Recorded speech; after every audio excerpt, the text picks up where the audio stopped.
Jamaah rahimakumullah.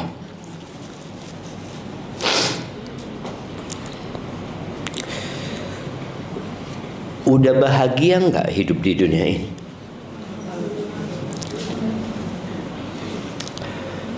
Ya, mungkin sebagian merasa sudah bahagia,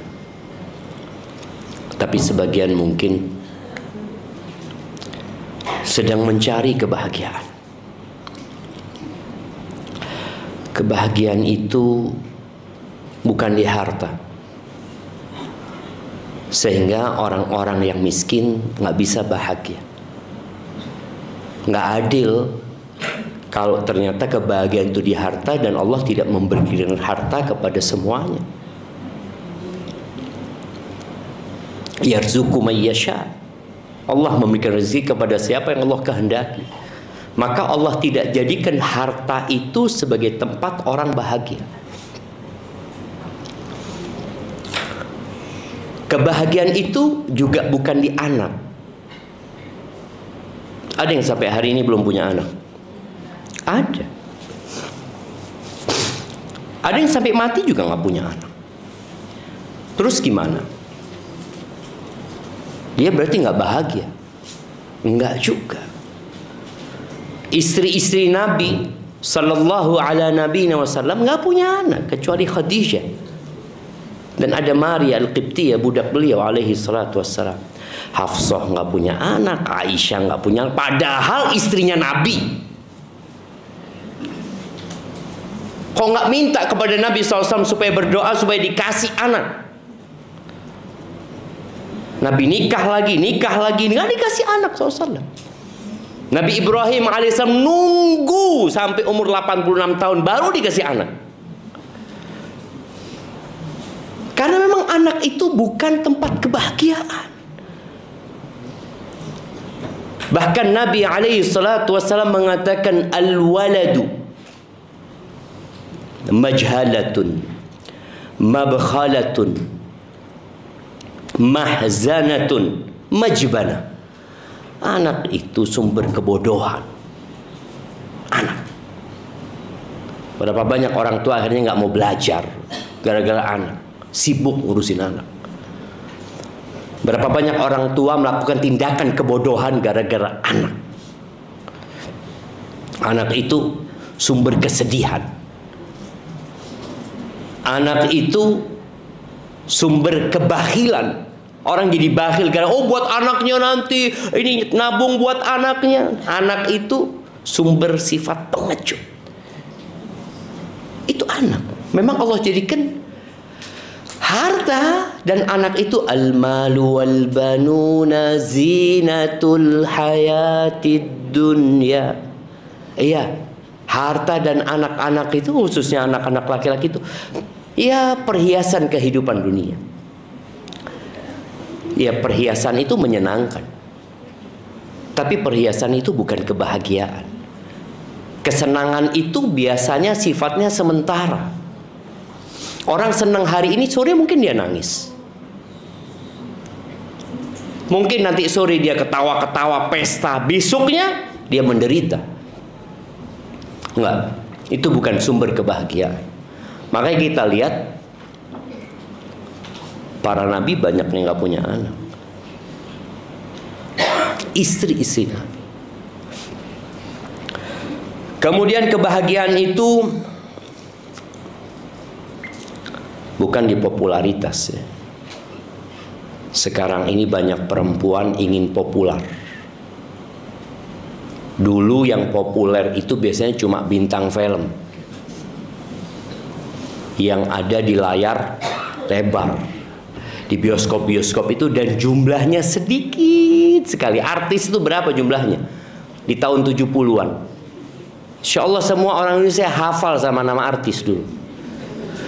Tapi sekarang setiap orang jadi artis. Di rumahnya, di kamar mandinya, mau makan, sampai rejalnya mau makan, tunggu dulu. Bikin video. Terjal kan?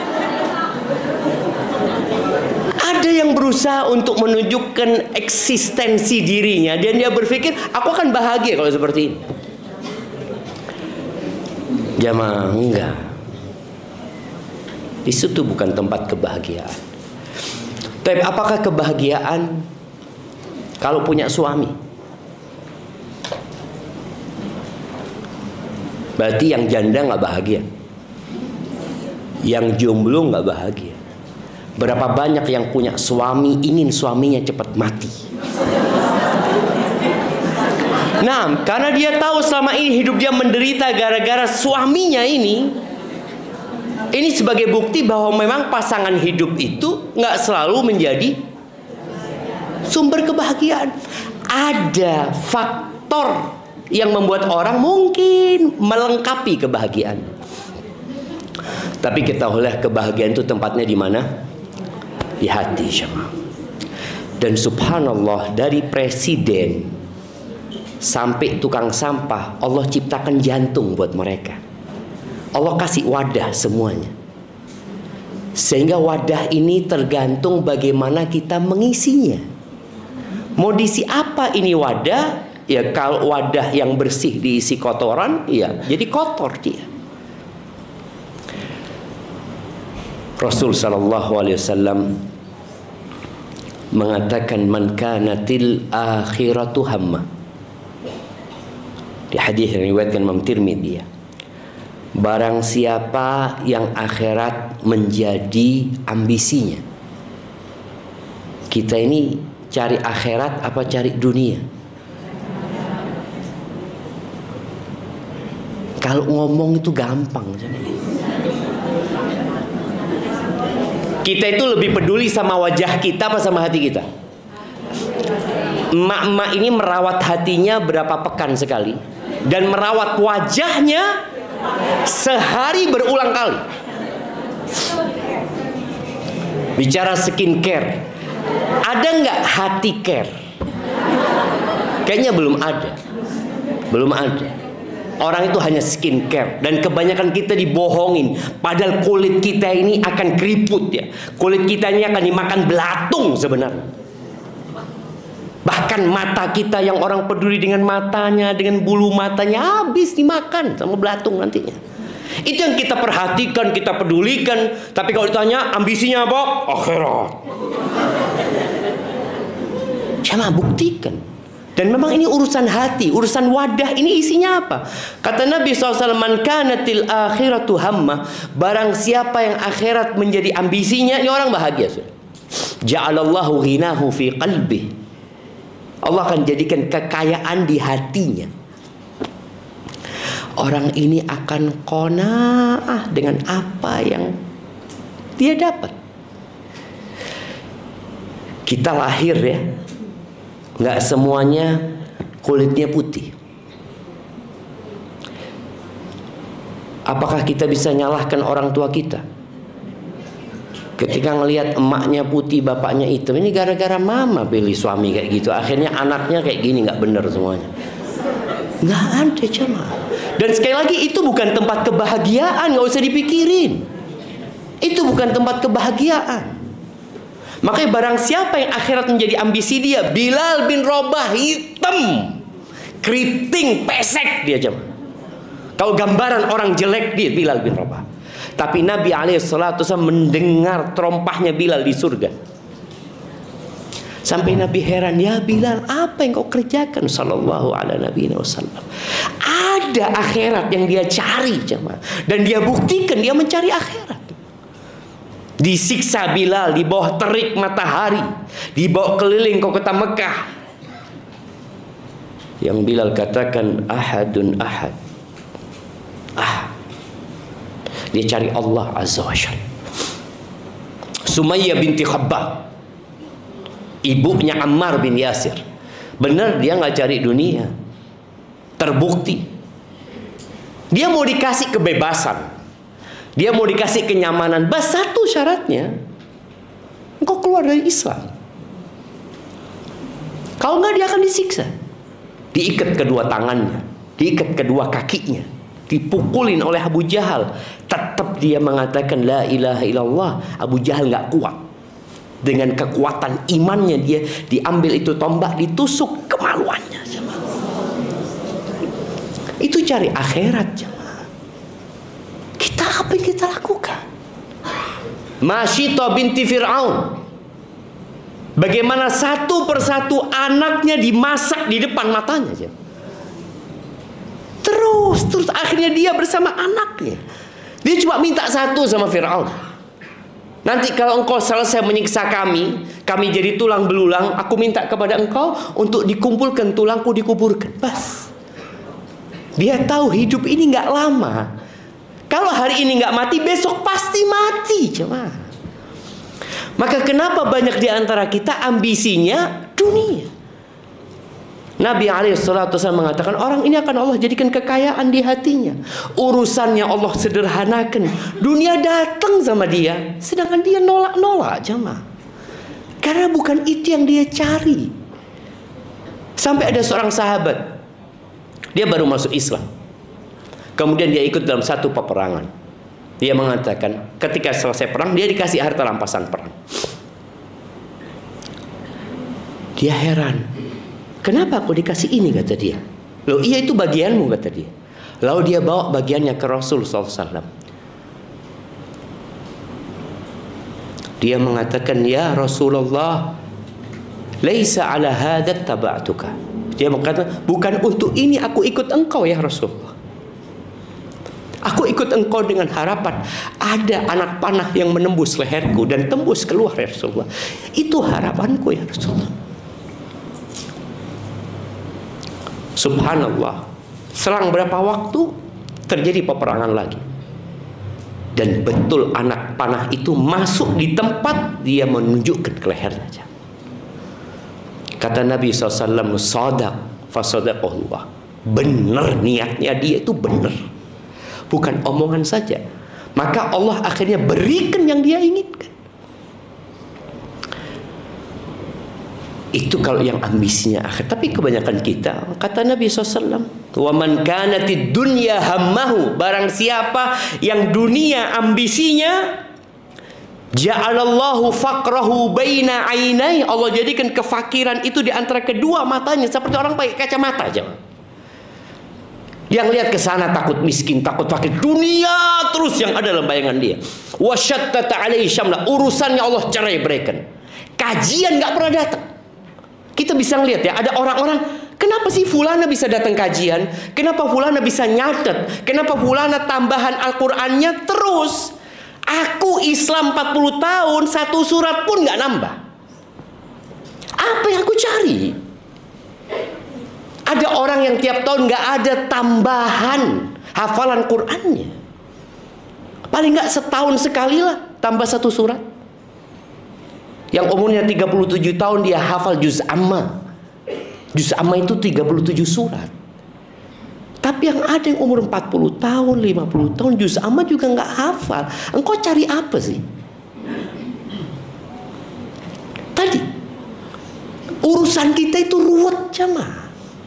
Ada orang yang bisa baca Quran sehari satu juz. Kenapa aku nggak bisa? Hadama ada di rumah. Urusan diurusin sama orang-orang. Itu orang nggak punya hadama, ngurusin anaknya, tapi bisa baca Quran satu juz. Satu ayat seperti seekor onta. Satu huruf 10 kebaikan. Ya Allah, enaknya orang itu ya. Terus kenapa aku nggak bisa?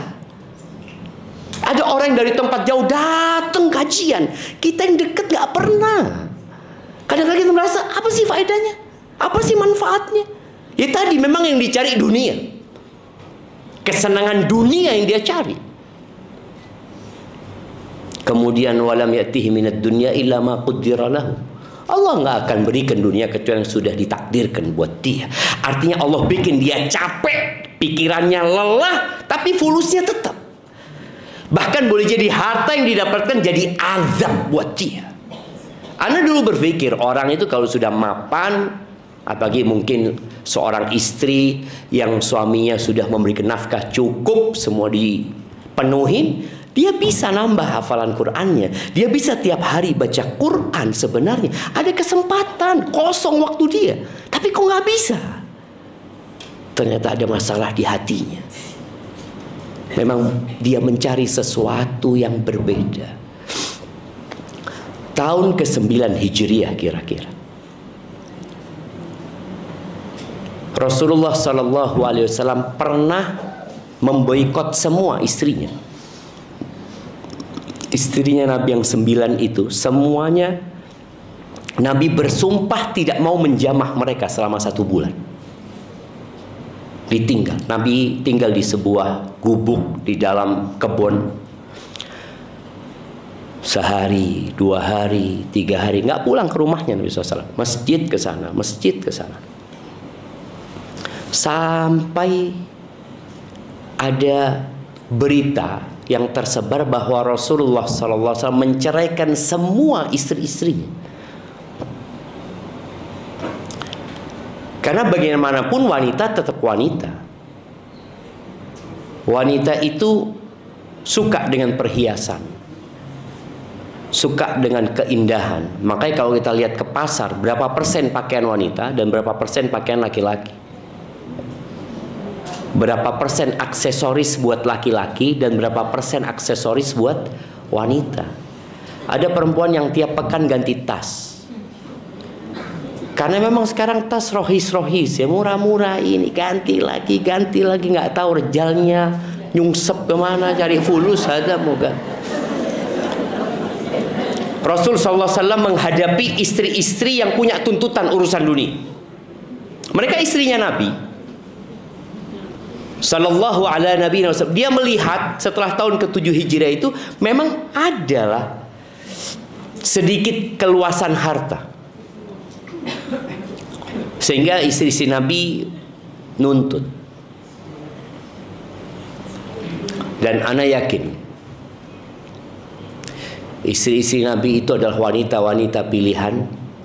Dan gak ada seorang pun di antara wanita dunia sekarang ini yang mampu menggantikan posisi mereka. Sesabar apapun.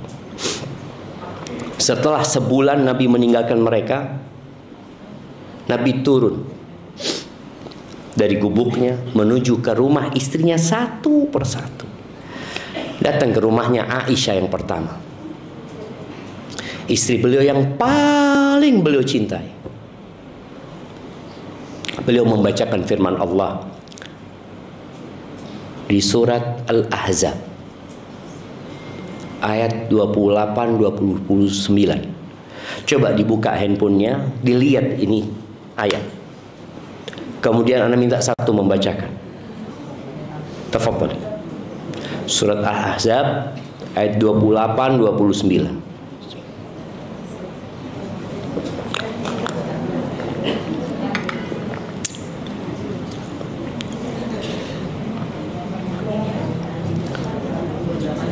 Nah, ada mic di sana? Tafadhal. Nah.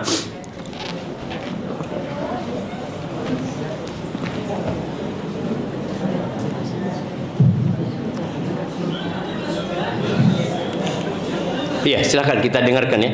Kita dengarkan ini ayat yang dibacakan Nabi SAW ke istri-istrinya, kepada istri-istrinya. Oh, enggak, lengkap lah sama ayatnya. Sama ayatnya dibaca. Siapa yang pegang mic? Nah.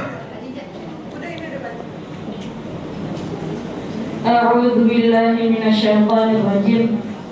Ya ayyuhan nabiyyu qul li azwajika in kuntunna turidna al-hayata ad-dunya wa zinataha fata'alayna umatti'kunna wa usarrihkunna sarahan jamila. Bismillah, ulangi lagi.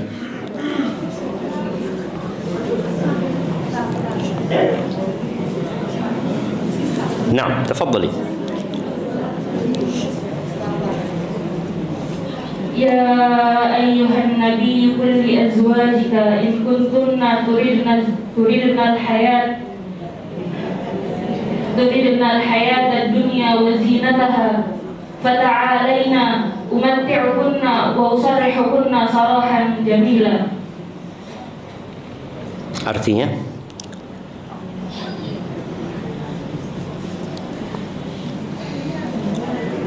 Nah, ada yang sudah dapat artinya biar baca.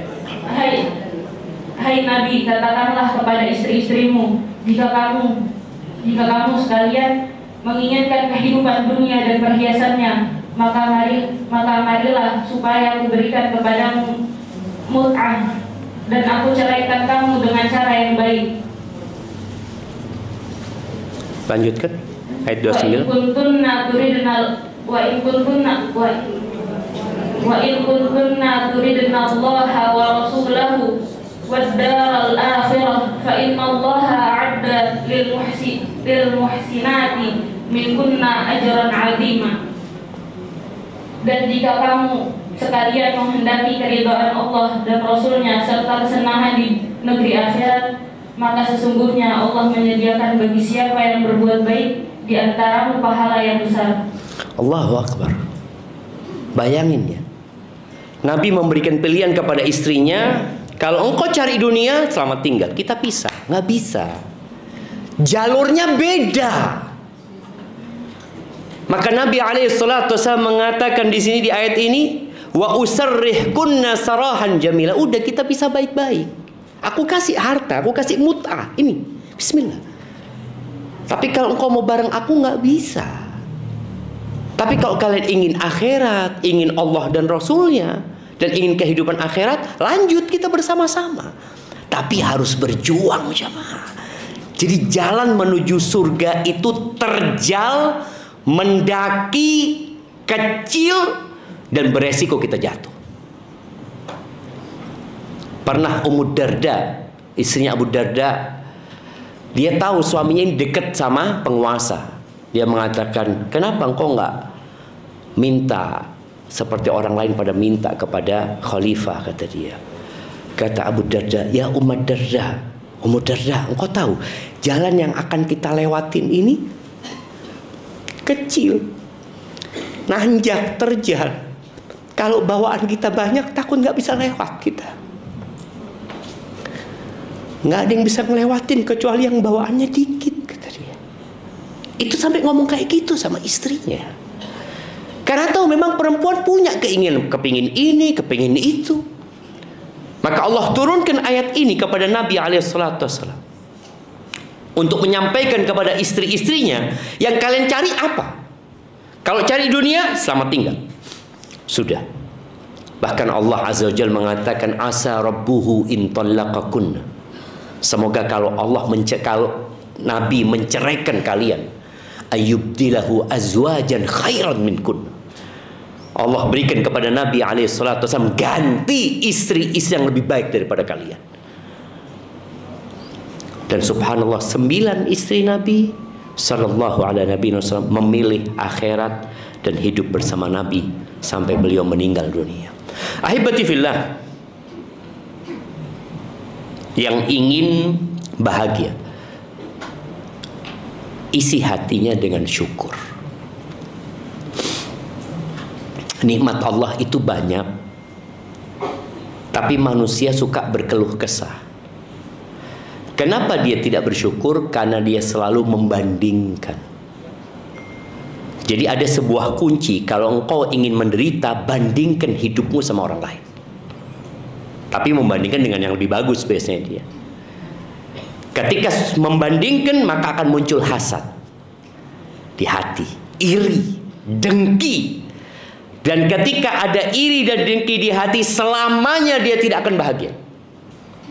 Makanya penghuni surga itu sebelum masuk surga dicabut dulu iri dari hati mereka. Allah mengatakan, wa naza'na ma fi sudurihim min ghillin ikhwanan ala sururin mutaqabilin. Allah cabut dari hati mereka ghil, perasaan iri, kepingin yang dimiliki orang lain, ya. Itu Allah cabut. Sehingga masuk surga itu bisa nyaman, karena surganya ada 100 derajat. Kalau masih ada iri, gimana? Ngelihat temennya turun dari surga yang tinggi, ya Allah enaknya kalau di sana ya. Langsung dia susah hidupnya. Padahal dia sebenarnya nggak susah, dia seneng. Cuma ketika dia membandingkan, selesai. Maka ajarin diri kita untuk bersyukur dengan yang ada. Dan Allah katakan, la in syakartum la azidannakum. Kalau kalian bersyukur, pasti aku tambah gitu jemaah. Dan di antara yang menyebabkan orang bersyukur itu, kalau mau membandingkan, bandingkan dengan yang di bawah kita. Kata Nabi SAW, unduru ila man huwa asfala minkum. Lihat kepada yang di bawah kalian. Lihat kepada yang di bawah kalian. Ini perempuan-perempuan kalau ngelihat perempuan kulitnya lebih cerah, lebih bagus, kemudian dia ngelihat, ya Allah, aku kok kayak gini ya. Bersyukur nggak dia? Ana ingat, ana punya kakek ketika berangkat haji. Ana lupa tahun berapa ya. Dia cerita, kalau di sana dia suka kumpul sama orang-orang Afrika. Karena dia ngelihat, ya Allah, putih ternyata ana ini ya. Dia jadi bersyukur gitu loh jemaah. Dia jadi bersyukur. Makanya kalau kita membandingkan dengan yang lebih bagus, akhirnya kita nggak akan pernah bersyukur. Kita akan merasa, Allah kayaknya kenapa fulana dikasih ini, kenapa aku nggak dikasih? Tapi coba engkau lihat kepada yang di bawahmu, di sini engkau akan bahagia. Bahkan nasihat Nabi SAW kepada Abu Dzar, dikasih nasihat 7. Salah satunya, wa ausani bihubbil masakin waddunu minhum. Aku dikasih wasiat agar aku dekat sama orang-orang miskin dan cinta sama mereka. Kita tuh biasanya kalau ada orang miskin, kita nggak hargai jemaah. Kita kalau ngelihat orang tasnya udah, Masya Allah, apalagi kajian nih tasnya taruh di depan ya. Orang kan lihat, oh fulus, ini fulus. Dia jadi lebih care ya sama orang itu, lebih humble sama orang itu. Tapi ketika ngelihat dia bawa kresek, makanya kajian selanjutnya semuanya bawa kresek. Taruh.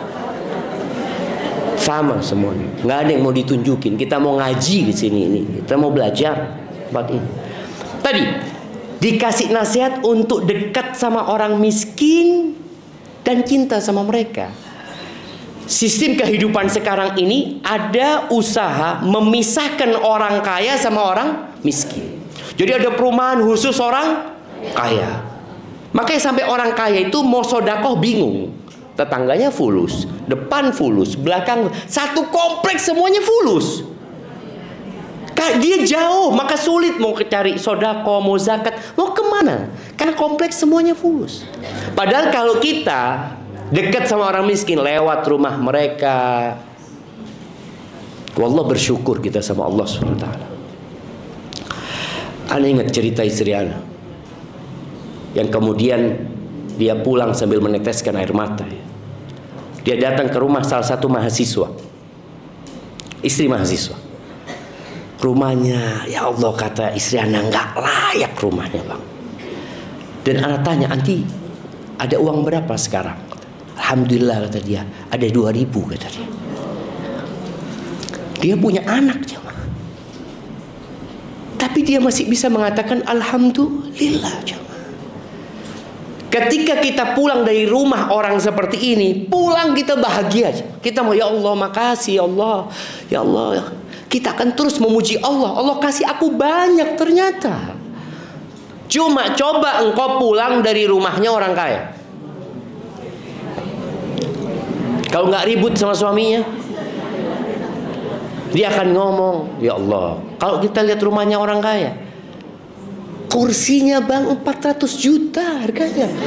Oh iya, besok keluar surat cerai dia. Suami. Bener jemaah. Karena kita nggak akan bersyukur, karena kita merasa kurang. Anak ini susah, suamiku kayak gini. Maka jangan suka ngelihat suaminya orang lain. Jangan pernah membandingkan suamimu sama orang lain. Kadangkala ada perempuan yang beruntung ya, dapat suami baik sekali. Dapat suami yang kalau pulang bawa oleh-oleh, bawa hadiah, disambut. Jangan pernah engkau ngomong itu sama suami. Mengatakan, bang, kau tahu sama suaminya fulana? Iya, kenapa? Ya Allah bang, khairnya. Kira-kira suaminya akan ngomong apa? Oh, engkau mau jadi istrinya fulan? Jangan. Maka sudah ini suamimu, syukur yang ada. Kalau mau bandingkan suamimu, bandingkan dengan yang di bawah. Ya jamaah, unzuru ila man huwa asfala minkum, lihat kepada yang di bawah kalian. Maka sekali-kali datang ke rumah sakit, tempat orang-orang yang harus diamputasi. Ana pernah masuk di rumah sakit, ruangan orang-orang yang habis dibelah kepalanya dan kakinya digip macam-macam. Ana ngomong, ya Allah, ana ngomong, ini orang-orang yang rakus sama dunia perlu dibawa ke sini. Lihat, masih ada yang lebih susah dari engkau. Karena memang syukur ini berat, maka kita perlu berdoa.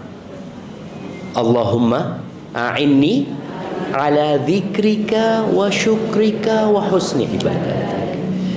Minta, ya Allah, bantulah aku ya Allah setiap di akhir sholat. Bantulah aku untuk senantiasa berzikir, untuk senantiasa bersyukur kepadamu ya Allah. Minta bantuan sama Allah. Tanpa bantuan nggak bisa kita bersyukur. Wanita itu lebih mudah bersabar apa bersyukur? Bersyukur sulit.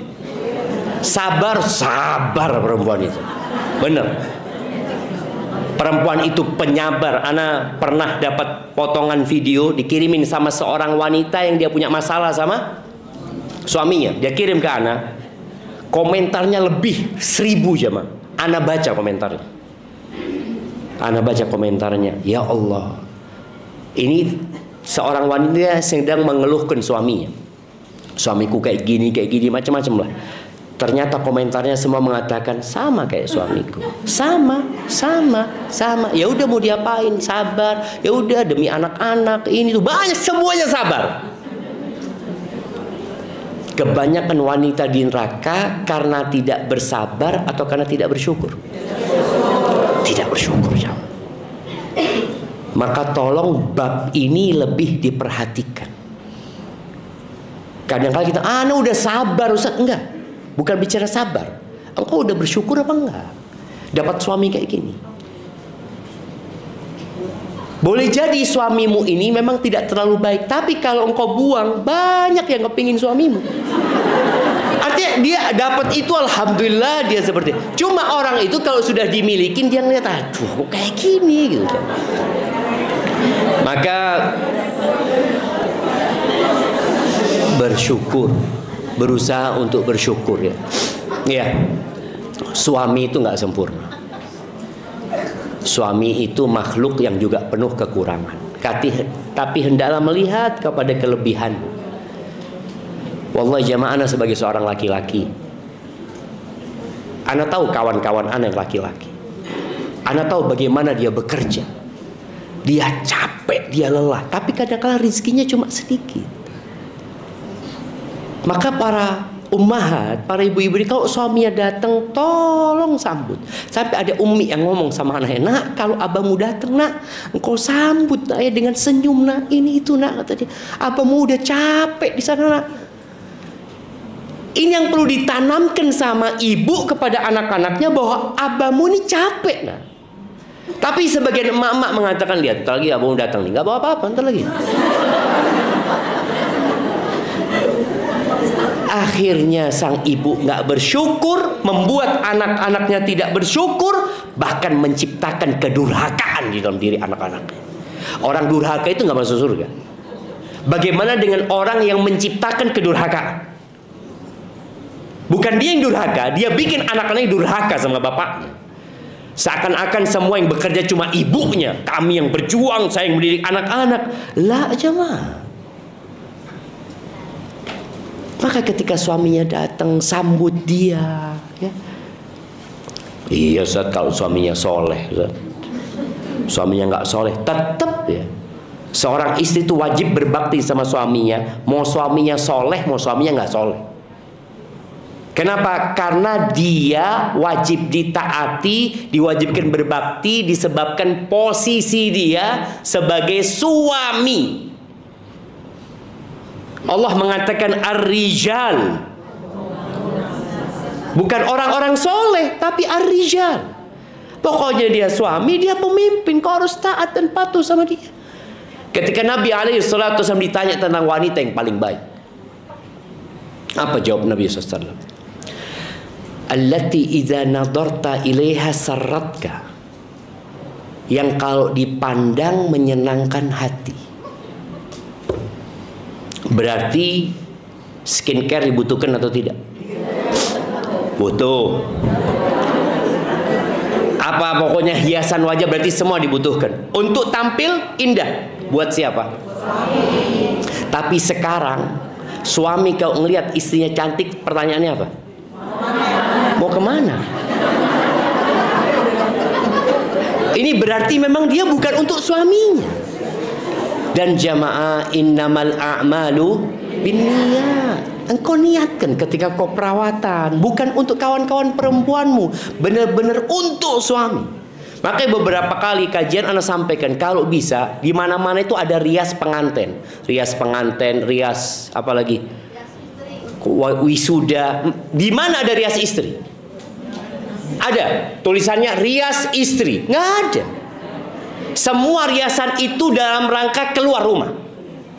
Nggak ada yang riasan untuk dalam rumah. Karena sudah terkonsep ya, mungkin terpatri di otak orang-orang ini, yang kau itu kalau keluar rumah cantik. Padahal seharusnya dibalik, engkau kalau di rumah yang cantik. Yang suamimu datang dia nggak kepingin keluar lagi. Sebagian suami datang lihat harimnya, astagfirullah, tutup dia. Tapi alhamdulillah, sampai ada orang mengatakan, engkau itu kalau dapat istri yang mungkin kurang baik, mudah-mudahan diangkat pahalamu, dihapuskan dosamu. Karena dia lebih sering istighfar. Ngelihat harimnya, astagfirullah, astagfirullahaladzim. Ada wanita-wanita yang membangkitkan istighfar. Maka tolong dirubah. Bagaimana menjadi wanita yang membangkitkan syukur di diri suami. Dia ngeliat istrinya, alhamdulillah ya Allah, alhamdulillah. Nggak ada pertanyaan dari mana, nggak ada. Syukuri suami. Tanyakan mau apa. Ya Allah, ada teman beristrikan orang Jepang. Dia orang Indonesia nikah sama orang Jepang. Dia ngomong, Ustaz, ya Allah Ustaz, ternyata mereka punya budaya yang sangat menghormatin suami. Ini bukan agama ya, bicara budaya. Bicara budaya. Seharusnya ketika datang Islam, budaya itu semakin indah. Karena dia melaksanakan ketaatan kepada suami, melayani suami karena Allah Azza wa Jalla. Kalau dulu karena faktor budaya. Dia ngomong, Ustaz, ana Ustaz, kalau mau keluar rumah itu disiapkan semuanya. Dipakein jaketnya ana ya, makanan disiapin. Ana diantar Ustaz. Keluar Ustaz. Diantar keluar sampai keluar pagar, diantar anak. Kemudian anak jalan, dia nggak masuk ke rumah Ustaz. Dia liatin anak Ustaz. Sampai anak hilang dia baru masuk rumah. Sekarang emak-emak sekarang, suaminya berangkat ya, berangkat, fadhol. Di belakang dia di mana, nggak urusan rejalnya di mana. Nggak ada lagi pelayanan seperti itu, bentuk syukur. Suamiku capek loh. Enggak. Itu yang pertama. Yang kalau disuruh taat, nurut sama suami. Ini sebagai bentuk syukur jamaah.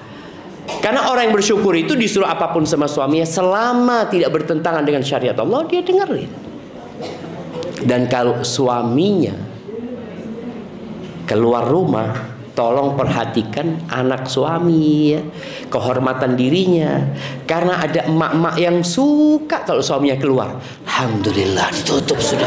Dia langsung pegang handphonenya. Maka tolong diperhatikan. Sampai anak itu ada yang memperhatikan emaknya. Sampai ada anak cerita, oh dia perhatikan emaknya. Oh emak ini kalau lagi ada ayah, masya Allah perhatian. Pas ayahnya pergi, dia bahagia banget, dia pegang handphonenya gitu. Ada juga yang kalau suaminya datang langsung pasang wajah cemberut. Sang anak lihat, dia ngeliat, entar lagi lihat emaknya ini. Oh abahnya datang, dia astagfirullahaladzim. Ketika sama suaminya ketawa, senyum ini, suaminya yang merupakan surga dan nerakanya, dia gitukan. Ingat ya, kebanyakan wanita masuk neraka itu bukan karena tidak sholat. Dia sholat, dia puasa, dia mungkin haji, tapi masalahnya satu, dia nggak bersyukur sama suami. Yang kedua, isi hati kita dengan kesabaran. Karena memang ya tidak semuanya indah jemaah. Maka di antara rukun iman itu adalah antu'mina bil qadari khairihi wasyarri, beriman dengan takdir yang baik dan yang buruk. Takdir baik dan buruk itu menurut kita, padahal kalau dalam pandangan Allah semuanya baik, semuanya ada hikmahnya. Maka mungkin yang ditinggal mati oleh orang tuanya, tinggal mati oleh anaknya, yang mungkin secara ekonomi sulit, yang mungkin hidup dengan cacat. Tadi pagi anak isi kajian, ada yang nyampaikan, Ustaz, kita ini alhamdulillah punya perhatian kepada orang-orang yang buta, Ustaz. Ternyata di Indonesia ini, Ustaz, ada 3 juta orang yang buta, Ustaz. Anak ketika dengar itu, ya Allah ya, kita tuh kadangkala itu nggak bersyukur lagi. Kalau melihat orang buta, ya Allah, baru kita bersyukur atas nikmat mata yang Allah berikan kepada kita. Maka yang hidupnya tidak beruntung, ingat tanda cinta Allah itu bukan di kekayaan, bukan di kesehatan. Bahkan kata Nabi SAW, idza ahabballahu abdan ibtalah. Kalau Allah cinta sama hambanya, Allah kasih bala itu hamba. Jadi ketika engkau dapat bala, maka bersabarlah. Dan sabar ini bisa naik ya, jadi ridho. Orang kalau sabar itu masih nahan ya, pahit sabar itu. Tapi kalau lebih enak lagi naik ke ridho, naik lagi jadi syukur. Sabar jadi syukur gimana? Karena dia tahu alhamdulillah musibahnya tidak sebesar musibah fulan. Kalau orang mamanya diamputasi kaki kanan, alhamdulillah ya Allah masih ada kaki kiriku ya Allah. Dia akan bersyukur kepada Allah Azza wa Jalla. Kemudian jamaah, yang terakhir, tadi yang awal Anda sebutkan, perbanyak istighfar, mohon ampun kepada Allah Azza wa Jalla. Yakin bahwa kita ini adalah seorang pendosa. Jangan pernah merasa aman ya, merasa oh insya Allah masuk surga itu. Iya, kita berharap masuk surga, tapi doa kita itu apa? Rabbana atina fid dunya hasanah wa fil akhirati hasanah wa qina adzaban. Kita selalu mengatakan selamatkan kami dari api neraka. Di akhir sholat kita mengatakan Allahumma inni a'udzubika min adzabil qabr wa min adzabi jahannam. Kita takut jemaah. Wa min fitnatil mahya wal mamat wa min syarri fitnatil masihid dajjal. Semoga rasa takut inilah yang membuat kita jadi lebih dekat sama Allah dan bersiap-siap untuk menuju kepada Allah Jalla Jalla. Barakallahu fiik. Itu mungkin yang dapat Anda sampaikan. Kita masuk ke sesi tanya jawab. Kalau ada yang ingin ditanyakan, persilahkan.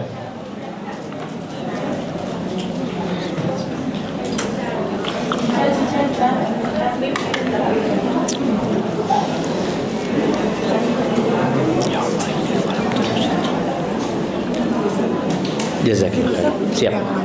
Boleh. Boleh. Coba aja berapa pertanyaan dulu. Nah.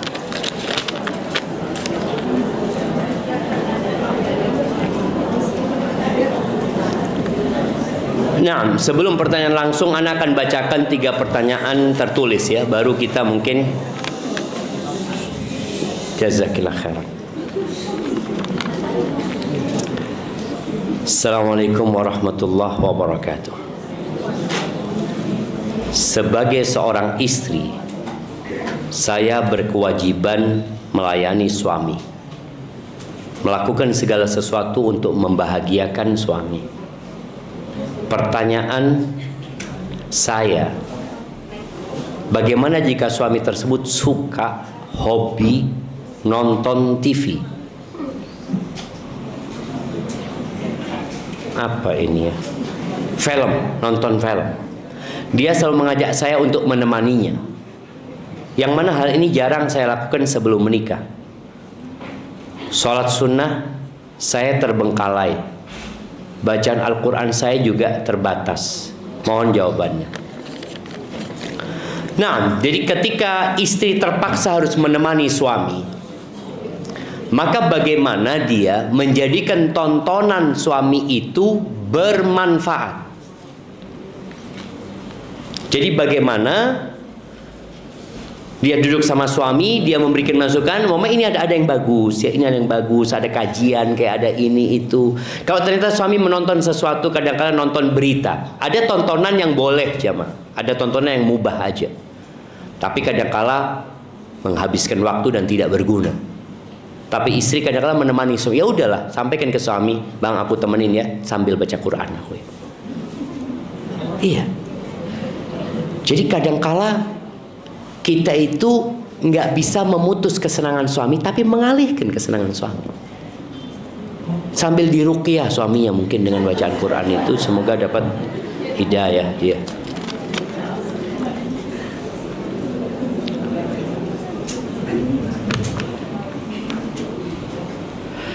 Ustadz Afwan banget Ustadz. Mau tanya kenapa Ustadz ceramah di depan akhwat-akhwat tidak pakai hijab? Saya tanya karena biar tidak banyak suara sumbang. Syukran Ustadz. Nah, jamaah rahimakumullah, kalau bicara hijab, maka itu sebuah kemuliaan. Ketika kita ceramah bisa pakai hijab ya, kemudian emak-emaknya bisa mendengarkan dengan bagus. Tapi bukan berarti harus pakai hijab. Yang harus itu pakai jilbab. Nah, yang harus itu pakai jilbab. Namun apabila takut menjadi fitnah, maka hijab menjadi solusi. Jadi kondisinya hendaklah kita memahami hal itu. Tinggal melihat apakah menggunakan hijab itu akan lebih optimal buat para jamaahnya. Karena ketika berceramah dengan orang-orang yang sudah ngaji, orang-orang yang sudah faham agama dan dalam agama, maka pakai hijab adalah solusi yang terbaik. Tapi ketika orang-orang awam yang mungkin dia belum biasa ngaji, kemudian pakai hijab, sebagian orang itu pulang langsung. Dia kalau nggak kelihatan ustadznya, anak Hasan dengarkan radio kata dia. Sama aja gitu loh. Ada yang modelnya seperti itu. Jadi kita perlu melihat maslahat bersama gitu. Baik, ada pertanyaan langsung, silahkan. Assalamualaikum Ustaz. Waalaikumsalam warahmatullahi wabarakatuh. Mau tanya Ustaz. Nah. Kalau kita misalnya biasa puasa Senin Kamis, Nah. lalu kita kepingin puasa ayam ulbit, itu apa boleh, apa tidak boleh, apa bagaimana Ustaz? Insyaallah ya. Sebab katanya ada yang bilang katanya kalau sudah biasa puasa Senin Kamis, cukup Senin Kamis gitu. Nggak usah katanya. Nah. Iya, ahibati fillah. Ana terus terang kalau melihat pertanyaannya Mama ini masalah ibadah, bagus banget ya. Tapi Ana ingin mengingatkan ya, perempuan itu ingat masuk neraka bukan karena nggak puasa Senin Kamis, tapi karena tidak bersyukur kepada suaminya. Makanya bicara puasa pun perempuan kalau punya suami harus izin sama suaminya. Tapi Ana akan jawab pertanyaan tadi. Bagaimana dengan orang yang biasa puasa Senin Kamis? Apakah dia boleh puasa Ayyamul Bid? Kalau bicara boleh aja gitu loh. Tapi ketahuilah ya, bahwasanya khairul amali adwamuhu wa in qalla. Kata Nabi alaihissalam, sebaik-baiknya amalan itu adalah yang berkesinambungan walaupun sedikit. Artinya kalau dia mampu puasa Senin Kamis, umpamanya, kalau ditambahin takut nanti nggak istiqomah, ya udah puasa Senin Kamis aja, dia bisa istiqomah. Daripada dia puasa Senin Kamis tambahin Ayyamul Bid, kemudian pekan depannya sakit nggak puasa Senin Kamis, seperti itu. Jadi melihat kepada kondisinya. Karena Rasulullah SAW model puasanya itu macam-macam jemaah. Masya Allah. Tapi biasa kajian mak-mak kayak gitu. Nah, anak nggak lama-lama, bentar lagi supaya anak kasih kesempatan buat ngobrol mak-mak ini. Soalnya kalau ketemu sama sohibnya langsung punya cerita panjang yang mau dia ceritakan. Nanti kita berikan mic kepada mak-mak. Baik. Anak mau ngomong apa? Oh, model puasanya Nabi alaihissalam itu macam-macam. Yang pertama, kadang-kala Nabi SAW puasa nyambung jemaah. Nyambung berhari-hari, Senin, Selasa, Rabu, Kamis, Jumat, nyambung. Nanti Nabi nggak puasa. Jadi boleh berpuasa tadi Senin, Kamis atau puasa Ayyamul Bid, tergantung kemampuan orangnya. Yang penting istiqamah mengamalkan hal itu. Baik, ini ada pertanyaan, Ustaz. Ketika keadaan kita lagi tidak seperti yang kita harapkan, boleh tidak cara bersyukur kita dengan tetap kita ucapkan alhamdulillah alladzi bi ni'matihi tatimmus shalihat. Nah, ketika Nabi SAW kondisinya kurang menyenangkan, beliau mengatakan alhamdulillah ala kulli hal. Ketika mendapatkan nikmat, bacanya alhamdulillah alladzi bi ni'matihi tatimmus shalihat. Kalau orang lagi susah, membaca alhamdulillah alladzi bi ni'matihi tatimmus shalihat karena melihat kepada nikmat lain yang Allah berikan, nggak apa-apa. Tapi kalau enggak, lebih baik dia katakan alhamdulillah ala kulli hal, yang artinya dia tetap memuji Allah dalam semua kondisi. Nah, kemudian ini satu lagi dalam sujud atau tasyahud akhir, boleh tidak kita membaca doa Rabbana taqabbal minna innaka antas samiul alim? Iya, ada larangan ketika sujud itu membaca Al-Quran. Dan doa dalam sujud itu bukan hanya di sujud terakhir, perlu diingat. Karena memang ana punya ibu rahimahullah, dia selalu ngajarin kita dulu, Syafiq, kalau sujud terakhir banyakin doa. Itu yang diajarkan kepada kita. Setelah ana belajar, ternyata bukan hanya sujud terakhir, tapi semua sujud gitu loh. Hanya saja nggak tahu, mungkin orang tua dulu ngomong sujud terakhir, takut kalau semua sujud lupa. Tapi sebenarnya semua sujud, nggak harus sujud terakhir. Bolehkah baca doa yang dari Al-Quran? Baik doa tadi atau doa Rabbana atina fid dunya hasanah, itu di Al-Quran ada. Kalau niatnya baca doa nggak apa-apa. Kalau niatnya baca Quran nggak boleh. Gimana niatnya baca Quran? Niatnya ingin pahala di setiap huruf. Dia kalau baca doa Rabbana atina fid dunya tidak niat baca Quran, ya udah, nggak apa-apa, dia cuma baca doa. Tapi kalau dia niatkan aku mau baca doa ini, soalnya kan dapat tiap huruf satu kebaikan, maka tidak diperbolehkan. Barakallahu fikum. Nah, ada pertanyaan langsung? Saya Ustaz. Tafadhali. Assalamualaikum. Waalaikumsalam warahmatullahi wabarakatuh. Sebelumnya saya sangat minta maaf atas pertanyaan saya ini. Siap. Tidak ada niat untuk menghubungi Ustaz atau apa, tapi minta tolong jadikan masukan. Ustaz ini kan lagi masa Allah sama ini. Sebaiknya kalau ceramah di para suami. Di para suami. Ya, Oke, siap. saya minta tolong mereka pun harus bersyukur dan bersabar. Betul, betul. Nah, jangan. Sahih. Ana setuju banget. Fadhali, dilanjutkan. Belum selesai pertanyaannya, jemaah. Ini Ustaz, para suami ini rata-rata mempunyai istri yang cantik, ya, yang berpendidikan, yang berakhlak. Tunggu, rata-rata. Rata-rata. Bukan semuanya, jangan bilang rata-rata, semuanya. Oh, tapi yang saya lihat di sini ya. Siap. Ini Ustaz, mereka itu cantik, berakhlak, berpendidikan, bahkan terdiri dari keluarga yang baik-baik. Nah, Tetapi mendapat suami yang selalu berselingkuh, tidak pernah mensyukuri dengan istri yang ada, yang selalu menyiapkan makanan, pakaian, bahkan laki-laki itu keluar dari kamar mandi, pakaian itu sudah disiapkan di atas tempat tidur. insyaallah. Ya, bahkan makanannya, bahkan si istri ini dikatakan tidak pernah mengikuti pesanan sini, mungkin pernah sekali, tapi dia termasuk orang yang taat untuk pendidikan dari orang tuanya terhadap suaminya. Tapi kenapa suami itu masih berzina, bahkan berselingkuh, yang tidak ada henti-hentinya? Pertanyaan saya, bukan sebaiknya ini juga dimasukin kepada para suami gitu. Siap. Bersyukur dan bersabar. Itu tujuan saya. Minta maaf sebelumnya. Nanda, jazakillah khair. Assalamualaikum. Waalaikumsalam warahmatullahi wabarakatuh. Jamaah rahimakumullah ya. Ini ada satu masalah besar memang yang kita lihat di negeri kita. Masalah itu adalah banyaknya perselingkuhan terjadi di tempat kerja ya, di lingkungan mungkin sohib-sohibnya suami. Yang perlu ditanyakan, apa penyebabnya?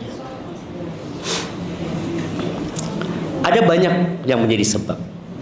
Salah satunya adalah karena suami tidak bertakwa. Orang yang bertakwa saja kadang-kala nggak kuat dengan godaan wanita. Ini yang pertama, kurang bertakwa, dan lingkungannya mendukung untuk berzina. Terus yang lingkungan itu dukung untuk berzina. Di tempat kerja, perempuan itu dengan menornya, dia ngobrol mungkin sama suami dengan lembutnya, ini dan itu. Dia sudah kurang bertakwa, lingkungannya tidak mendukung, maka terjadi perzinaan. Kalau sekedar tadi Ustadz menyampaikan, nih suami datang nggak kajian, suami yang kayak gini tadi yang suka berzina kemana-mana datang nggak kajian, nggak datang kajian, maka gimana Ustadz mau menyampaikan? Siapa yang harus menyampaikan? Sang istri. Maka tugas seorang istri itu bukan hanya melayani suami, tapi Allah mengatakan watawasau bil haq watawasau bis sabr. Perlu dia mengkondisikan suaminya. Ajak suaminya ziarah kubur. Iya. Ajak suaminya berkunjung ke tempat-tempat bencana. Supaya hatinya lembut, Bang. Hidup ini bukan hanya di dunia loh, Bang. Supaya tahu kita akan ke sini loh, Bang. Ini Ustadz nggak bisa nyuruh itu, nggak bisa ngajak itu. Dan yang kedua, kita bagaimana menciptakan lingkungan yang kondusif. Bagaimana kita membuat wanita-wanita itu tahu diri supaya tidak godain laki-laki. Kita ketika ke airport, na'udzubillah, pemandangan itu, subhanallah, Anda pernah ke Spanyol. Waktu itu di musim dingin, semuanya tertutup, sampai muka nggak kelihatan. Pulang dari Spanyol masuk Jakarta, ya Allah, kayak gini Jakarta, no. Artinya kondisi dingin membuat mereka menutup diri. Maka kita perlu menciptakan kondisi bagaimana perempuan-perempuan itu menutup dirinya, bagaimana laki-laki itu bertakwa kepada Allah Azza wa Jalla. Ana sering sampaikan kepada banyak laki-laki di khutbah nikah khususnya, katakan, ingat tidak ada alasan seorang berzina, tidak ada alasan. Mau ngatakan oh lingkungannya, nggak ada alasan. Oh istrinya jauh, nggak ada alasan sedikit pun. Karena Allah sudah membolehkan dia untuk menikah. Maka bagaimana sekarang menciptakan kondisi yang menyelamatkan keluarga kita. Dan ahibati fillah, wanita itu kadangkala perlu gugat cerai ketika diperlukan. Umpamanya dia melihat suaminya tidak berubah. Tapi kalau suaminya berubah, maksudnya dia ada usaha, berdoa, memohon kepada Allah, memperbaiki diri, sambil terus mengajak suaminya, jangan bercerai. Ada seorang istri, ini benar-benar ana mendapatkan pelajaran berharga ya, ketika tahu kejadian ini.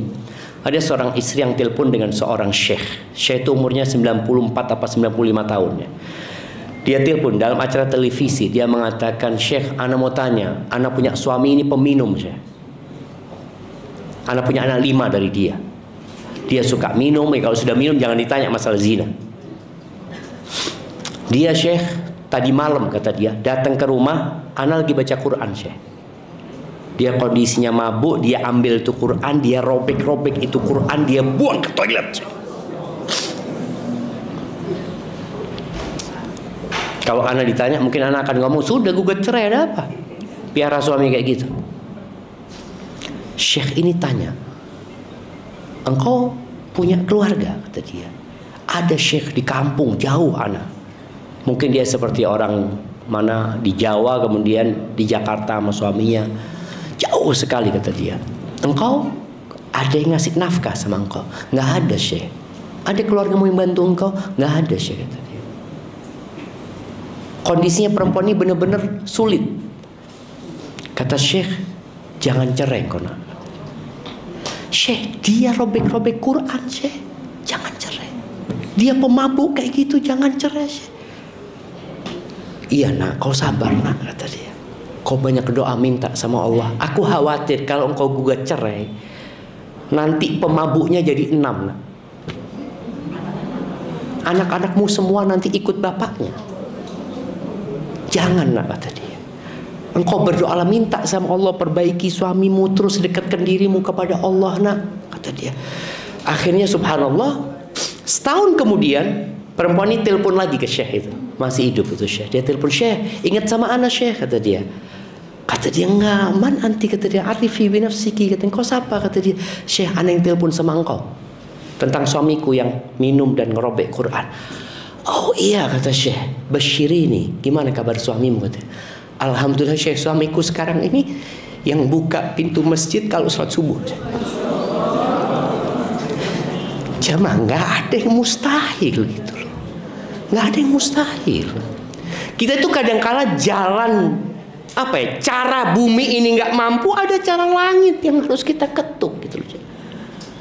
Jangan cuma nyalahkan gimana itu. Engkau minta sama Allah, engkau nggak bisa berbuat apa-apa. Udah tahu nggak bisa berbuat apa-apa, minta sama Allah. Yang Allah tinggal katakan kun, selesai urusannya. Itu kejadian pertama. Kejadian kedua, ada seorang perempuan 6 tahun dia sabar menghadapi suaminya. Dia ini punya suami udah nggak bener, KDRT, iya. Subhanallah, perempuan ini ketika ditanya sama keluarganya, sama suaminya, gimana suamimu? Alhamdulillah, suamiku baik, alhamdulillah. Padahal nggak baik suaminya, tapi maksudnya baik kalau dibandingkan dengan yang lebih buruk dari dia. Dia terus ngomong suaminya baik, suaminya baik. Semua orang tahu suaminya baik. Artinya dia berusaha untuk mengatakan suamiku ini alhamdulillah baik. 6 tahun jemaah. Dan dia cerita sama Syekh itu sudah 18 tahun. Yang katanya sejak 6 tahun itu Syekh, suamiku kayak cincin di tanganku. Aku minta apa sama dia, aku mau lepas, aku lepas kayak cincin. Baik suamiku. Tapi proses itu dilakukan jemaah. Saya kalau mengatakan Ustadz ngasih nasihat, loh dia nggak datang. Sedangkan dikasih nasihat sekali, setelah itu dia pergi bersama kawan-kawan yang merusak dia. Sedangkan kawan yang nempel sama dia siapa? Istri. Dan istri itu punya kemampuan. Maka tolong bagi istri yang menghadapi cobaan seperti itu, perbaiki hubunganmu sama Allah Azza wa Jalla. Jangan ceritakan keburukan suamimu kepada orang lain. Sudah cukup engkau yang tahu. Kecuali ada posisi terjadi keributan yang tidak mungkin diselesaikan, baru nanti ada mediator. Tapi selama engkau bisa mengkondisikan, engkau bersabar, sabar. Jadi kalau dikatakan suami nggak bersyukur, betul, suami itu nggak bersyukur dan bakal ditanya sama Allah. Tapi bagaimana sekarang memperbaiki orang yang seperti itu? Barakallahu fiik. Nah, jazakallah buat pertanyaannya.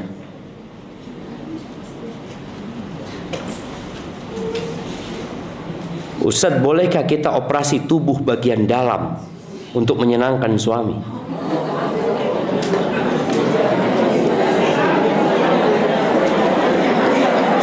Sejauh, nah, jadi operasi itu ada dua, coba. Operasi itu ada yang merubah ciptaan Allah SWT, ada yang memperbaiki ciptaan Allah yang rusak. Kalau yang merubah ciptaan Allah maka tidak diperbolehkan. Tapi kalau memperbaiki yang rusak itu diperbolehkan. Dan ana punya nasihat juga buat para wanita sebenarnya. Jadi perempuan itu kadangkala kalau sudah punya anak dia nggak merawat tubuhnya. Sampai anak punya teman di Madinah, dia seorang syekh, dia ceraikan istrinya. Anak kamu kenapa nggak ceraikan istrimu, kata dia. Aduh nggak kuat anak sama dia, kata dia. Apa kerjanya? Makan terus. Kalau di sini ya akhirnya perutnya seperti apa, kata dia. Kan ada siomay lewat, siomay. Nanti apa lewat lagi? Panggil lagi. Semuanya apa lagi? Sampai suaminya ngelihat istrinya, ya Allah, na'udzubillah sama ini perempuan. Maka tolong perhatikan olahraga. Dan perempuan dulu nggak perlu olahraga, nggak perlu olahraga. Kenapa? Karena hidupnya semua gerak. Sekarang ini Anda baru tahu ada aplikasi. Anda baru kasih tahu sama Anda punya tim, bahwasanya ternyata memerintah buka handphone itu pakai mata, ini ya, atau gimana gitu seperti itu. Subhan, sampai nggak gerak, badannya nggak ada yang gerak. Dulu orang itu nyuci jamaah, meres, itu meres semua uratnya gerak jamaah, ngambil air di sumur. Sekarang semua dilakukan sama jari. apa? Ada yang nggak gerak sama sekali. Hadama yang ngerjakan semuanya. Maka ketika dia nggak bergerak, maka dia harus punya waktu sendiri untuk bergerak, mengkhususkan waktu. Ada sebagian emak-emak, masya Allah, beli treadmill. Hari pertama, hari kedua, 1 bulan jadi tempat hiburan. Enggak benar. Jadi tolong bagi para wanita untuk memperhatikan. Ini ada pertanyaan sambungan ya. Sejauh mana kewajiban seorang istri terhadap anak sambung? Nah, bilangnya jangan anak sambung, anak suami. Maka kau punya ini anak suamimu, kau wajib menjaganya, memperhatikannya, mendidiknya. Bahkan suamimu boleh jadi menikah dalam rangka mendapatkan ibu yang dapat merawat anaknya. Maka jadikan dia seperti anakmu yang kau merawatnya karena suami dan dia mahram denganmu. Baik, ada pertanyaan langsung, tafadhali. Assalamualaikum Ustaz. Waalaikumsalam warahmatullahi wabarakatuh. Waalaikumsalam. Kan tadi kita lagi membicarakan seorang wanita itu suka dengan keindahan. Yang saya pertanyakan, ada yang bilang kalau misalnya barang-barang KW, misalnya tas KW apa, kita pakai itu iya asli itu haram. Kita pakai itu. Tapi karena sebagian orang juga bilangnya, saya nggak mampu beli yang asli, tapi mau yang seperti itu. Jadi kita beli yang palsunya. Dan yang bilang itu haram. Dan kalau misalnya untuk kita yang penjual Iya. keras, itu dibilang nggak boleh jual barang palsu. Nah. Itu haram. Siap. Gimana penjelasannya? Terima kasih. Iya, subhanallah jemaah. Islam ini sangat menghargai hak milik. Kepemilikan itu sangat dihargai dalam agama kita ini. Walaupun kepemilikan orang kafir, kita nggak boleh ganggu. Dan ternyata sekarang ada yang namanya hak paten. Kepemilikannya memang bukan barang itu, tapi merek itu dimiliki dan nggak boleh ditiru. Dan secara hukum negara pun itu pelanggaran. Secara hukum negara membuat barang KW itu melanggar enggak? Melanggar, dihukum seharusnya. Terus kita mau menjualnya atau membelinya, nggak boleh. Tapi kalau sudah dikasih, umpamanya ya dibuang jadi mubadzir, sebagian ulama mengatakan ya sudah dipakai. Kalau tapi nggak boleh engkau jual, apalagi beli, apalagi menjual seperti itu. Karena hak milik dalam agama kita itu dihormatin. Maka tolong kalau dikatakan suka keindahan, ya udah semampunya. Malu sebenarnya orang itu ketika tahu KW. Sekarang kan ada Adidas umpamanya, tulisannya Adibas. Malu nggak dia? Aduh malu kata dia. Dia ingin rubah dengan yang seperti aslinya. Padahal perusahaannya tidak memberikan izin untuk hal itu. Maka tolong dihargai hak kepemilikan orang lain. Sebagaimana kita kalau punya merek, kita sebenarnya nggak mau ditiru juga gitu loh. Hadza wallahu a'lam bissawab. Assalamualaikum Ustaz. Waalaikumsalam warahmatullahi wabarakatuh. Tafadhali. Ustaz akan menanyakan pertanyaan Ustaz, doa yang Rasulullah SAW berikan kepada Abu Bakar. Nah, itu sebaiknya doa itu dibaca pada waktu di dalam sholat atau dalam waktu kita sujud atau sebelum kita salam Ustaz. Masya Allah, barakallahu fiik. Iya, sebenarnya doa ini kalau bab doa itu bab umum ya. Bebas, kita mau baca kapan saja diperbolehkan. Nggak harus dalam sholat. Kita duduk pun mengatakan Allahumma inni zalamtu nafsi dzulman katsira, silahkan seperti itu. Memang doa itu diminta sama Abu Bakar untuk dibaca buat dia dalam sholat. Maka dia membacanya dalam sholat. Kapan membacanya? Tadi yang disebutkan boleh jadi ketika sujud, boleh jadi sebelum salam. Tapi intinya doa itu sebenarnya bisa dibaca bukan hanya dalam sholat, tapi dalam semua waktu kita boleh membaca doa itu. Barakallahu fikum. Ini ada pertanyaan. Assalamualaikum Ustaz.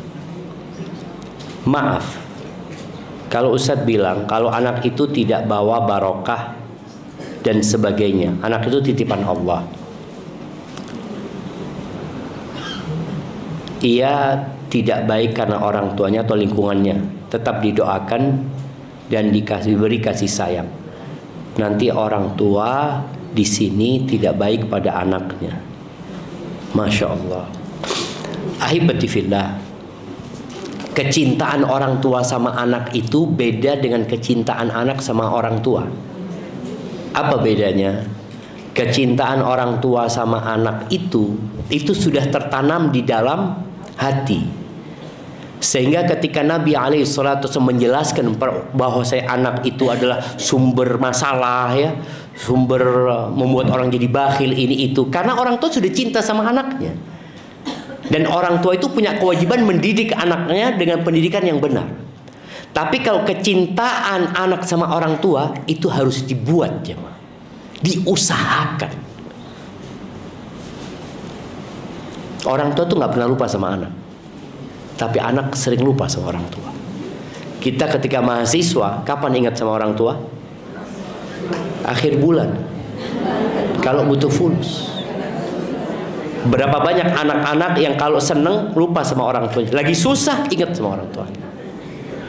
Maka iya, Ana ingin menyampaikan berkaitan dengan sabda Nabi SAW tadi itu, menyatakan bahwa anak ini bisa menjadi sumber masalah. Tapi juga Nabi SAW menyebutkan ketika anak manusia itu mati, terputuslah amalannya kecuali 3. Salah satunya apa?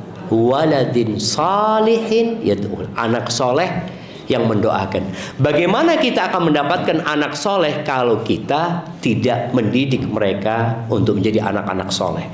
Bagaimana kita akan dapat anak soleh kalau ternyata nafkah yang kita berikan kepada mereka adalah haram? Maka adalah para orang tua memperhatikan anak-anaknya, karena kelak pada hari kiamat akan ditanya sama Allah Azza wa Jalla. Dan Allah mengatakan, ya ayyuhalladzina amanu qu anfusakum wa ahlikum naro. Wahai orang-orang beriman, jagalah diri kalian dan keluarga kalian dari api neraka. Barakallahu fiik. Baik. Ustaz, kalau puasa bayar hutang, kadang suami tidak memberi izin dan suka mengulur-ngulur puasanya, besok aja. Haruskah taat? Haruskah kita melanjutkan puasa atau tidak?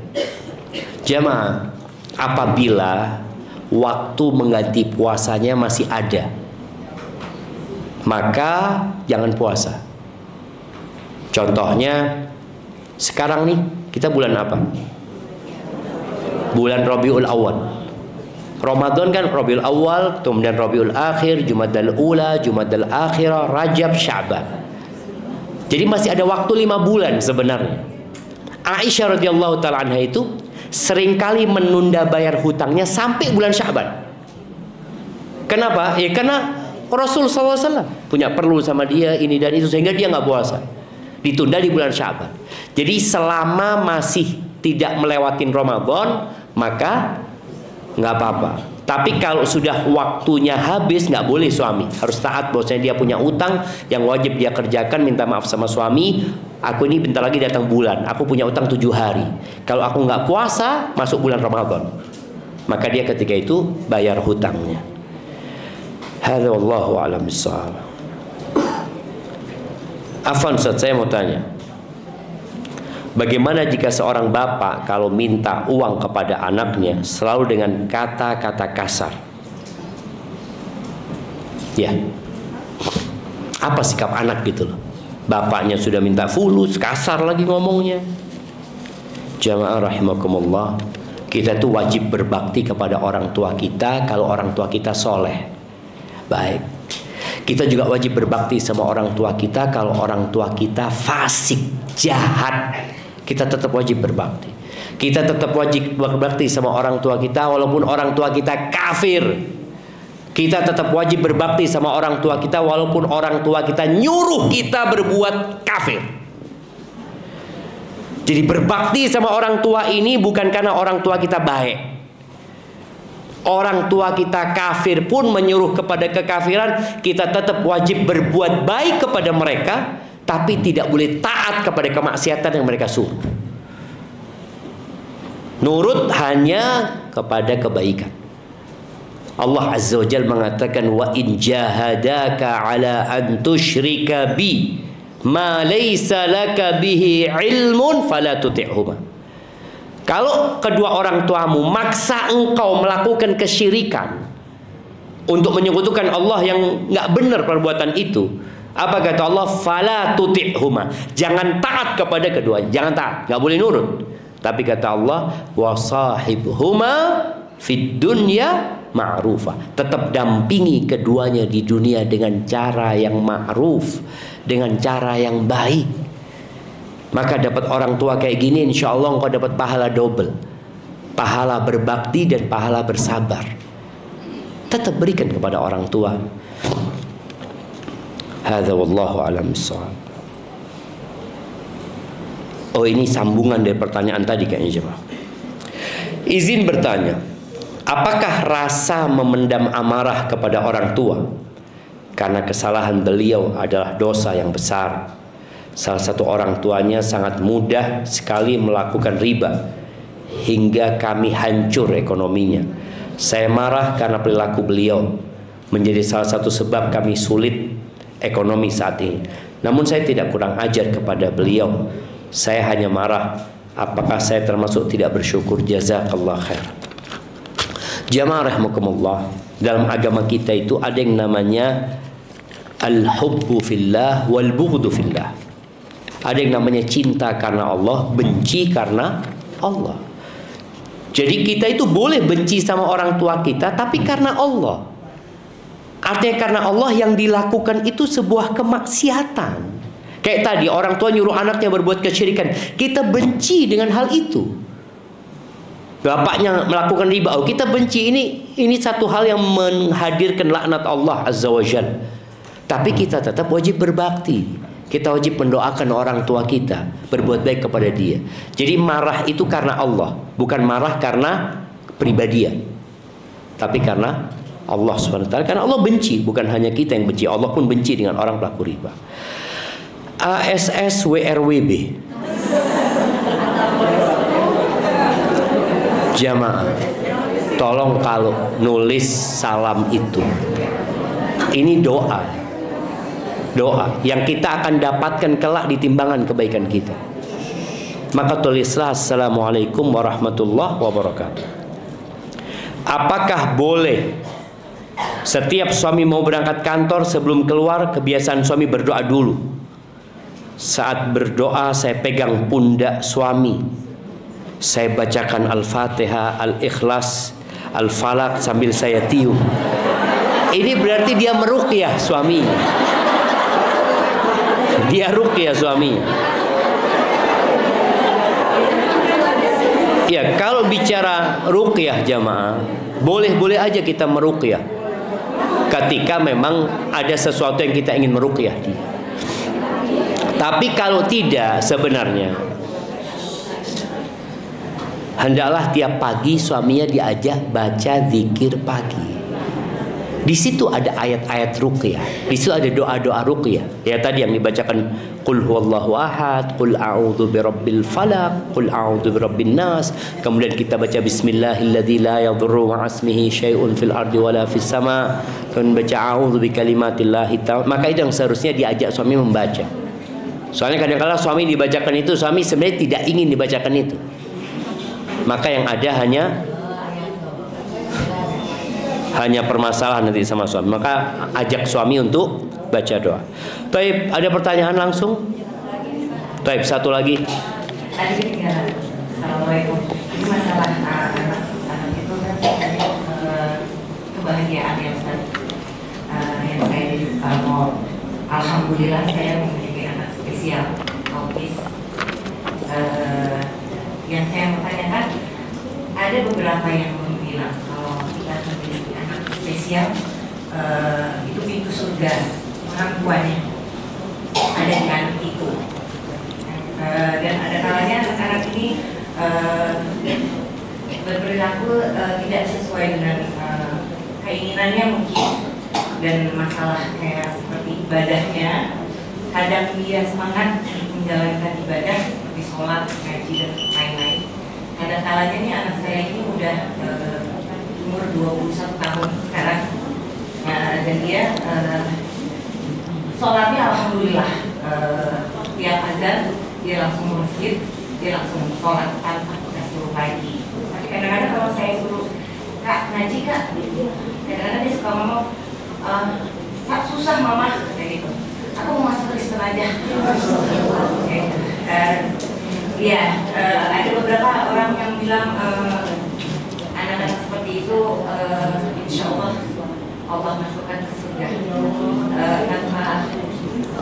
tanpa hisab yang dia punya. Dan yang saya tanyakan juga, apa benar kalimat yang mengatakan punya anak-anak spesial ini itu bisa mendapatkan pintu surga? Masya Allah, barakallahu fiik. Jemaah, Allah Azza wa Jalla mengatakan, وَجَعَلْنَا بَعْضَكُمْ لِبَعْضٍ فِتْنَةً أَتَصْبِرُونَ. Kata Allah, kami jadikan sebagian kalian fitnah buat yang lainnya. Poinnya apa? Kalian sabar nggak, kata Allah. Maka ada anak yang diuji sama orang tuanya, ada orang tua yang diuji sama anaknya, ada suami yang diuji sama istrinya, ada istri yang diuji sama suaminya, ada mertua yang diuji sama menantunya, ada menantu yang diuji sama mertuanya. Hidup ini ujian dan kita tidak akan pernah keluar dari ruang ujian. Yang ada hanya pindah dari satu ruangan ke ruangan lain.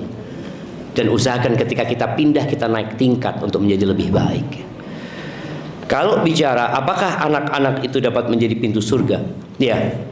Yang pertama, apabila orang tua mendidik anaknya dengan baik dan benar dan dia bersabar. Allah mengatakan wabasyiris sabirin. Berikan kabar gembira kepada orang-orang yang sabar. Nggak sama jemaah yang anaknya normal dengan anak yang tidak normal. Kelak pada hari kiamat pun penimbangannya pun berbeda. Sama-sama punya anak, sama-sama mendidik anak, tapi ini membutuhkan effort yang lebih, membutuhkan kesabaran. Tapi intinya bagaimana kesabaran kita menghadapi hal itu. Dan orang-orang yang sabar akan dikasih pahala tanpa batas. Orang-orang yang sabar akan kasih pahala tanpa perhitungannya. Semoga anak itu menjadi pintu surga buat orang tuanya dengan kesabarannya seperti itu. Adapun kalau bicara bagaimana dengan hisab anak itu, tergantung. Ada anak-anak yang akalnya lengkap, ada yang enggak. Sedangkan kita tahu malaikat itu mencatat sejak anak itu berakal dan sejak anak itu baligh. Ada saat anak itu mungkin akalnya tidak bersama dia, maka malaikat tidak akan mencatat. Seperti orang-orang yang pikun. Ada orang pikun tapi nanti ingat, nanti sadar, nanti dia pikun lagi. Maka orang tua tadi kalau menghadapi anak yang disuruh baca Quran kemudian dia mengatakan susah, jangan disuruh. Akhirnya dia berpikir berat agama ini, sedangkan dia memang kondisinya spesial gitu. Udah yang wajib-wajib aja. Jangan disuruh untuk yang sunnah-sunnah, yang anjuran. Karena khawatir dia berpikir ikut agama lain jadi lebih mudah gitu. Barakallahu fiik ya. Baik, ini pertanyaan terakhir jemaah. Ustaz, maksud berjuang mengucurkan darah kalau di zaman sekarang ini bagaimana Ustaz ya? Mohon contohnya. Iya, ahibati fillah, ujian orang tuh beda-beda ya. Ketika Rasul sallallahu alaihi wasallam dan para sahabatnya diturunkan ayat itu kepada mereka, mereka itu sudah berdarah-darah ya, sudah mati sebagian sahabat. Tapi ujiannya belum maksimal buat mereka sampai kejadian perang Khandaq. Perang Parit. Di perang Parit itu kota Madinah diserang oleh 10.000 pasukan. Akhirnya Nabi SAW membuat parit. Kondisinya musim dingin, tidak ada buah-buahan ketika musim dingin. Tidak ada makanan pada saat itu sampai Nabi alaihissalam perutnya itu diikat sama batu, jemaah. Nabi SAW. Dan kondisinya sangat mencekam. Orang-orang Yahudi berkhianat dari dalam kota Madinah. Wanita-wanita dimasukkan ke dalam benteng dan beresiko untuk dibunuh sama mereka. Jadi kondisinya benar-benar menakutkan. Ketika datang pasukan itu jemaah dan kondisinya sangat mengkhawatirkan, apa kata para sahabat Nabi? Qalu hadza ma wa'adana Allah wa rasul. Mereka mengatakan ini yang dijanjikan sama Allah dan Rasul. Kalau kita nggak bakal masuk surga sampai kita menghadapi seperti ini. Mereka langsung yakin. Kita itu nggak boleh minta musibah. Apa yang harus kita lakukan? Ya berjuang bersungguh-sungguh menegakkan agama ini. Alhamdulillah kita nggak perlu berdarah-darah sekarang ini. Nabi SAW berpesan, balighu anni walau ayat, sampaikan dari aku walaupun satu ayat. Kita sering upload status yang nggak berguna. Coba diganti dengan ayat Al-Quran, diganti dengan hadis Nabi SAW. Jadi alhamdulillah, jangan menunggu atau jangan berharap perjumpaan dengan musuh. Tapi ketika musuh datang, ya kita harus bersiap menghadapi. Adapun bagi para wanita, kita tahu para wanita itu tidak disyariatkan untuk berjihad di jalan Allah Azza wa Jalla. Jamaah dan Jumatan aja mereka tidak disyariatkan. Maka yang perlu dilakukan para wanita adalah mempersiapkan generasi masa depan. Bagaimana dia berdarah-darah mendidik anaknya, doa, minta sama Allah, teteskan air mata. Semoga dengan itu Allah masukkan kita ke surganya. Yang jelas kita tidak masuk surga dengan amalan kita, tapi kita masuk surga dengan rahmat Allah Azza wa Jalla. Barakallahu fiik, itu yang dapat Anda sampaikan. Kurang lebihnya mohon maaf. Yang benar dari Allah Jalla Jalaluh, yang salah dari diri Anda pribadi. Anda ucapkan terima kasih kepada panitia ya, yang telah berusaha kerja. Anda tadi pagi telepon sama Kak Dina. Makasih banyak juga atas semua yang sudah dilakukan. Semoga jadi pahala buat seluruhnya. Assalamualaikum warahmatullahi wabarakatuh.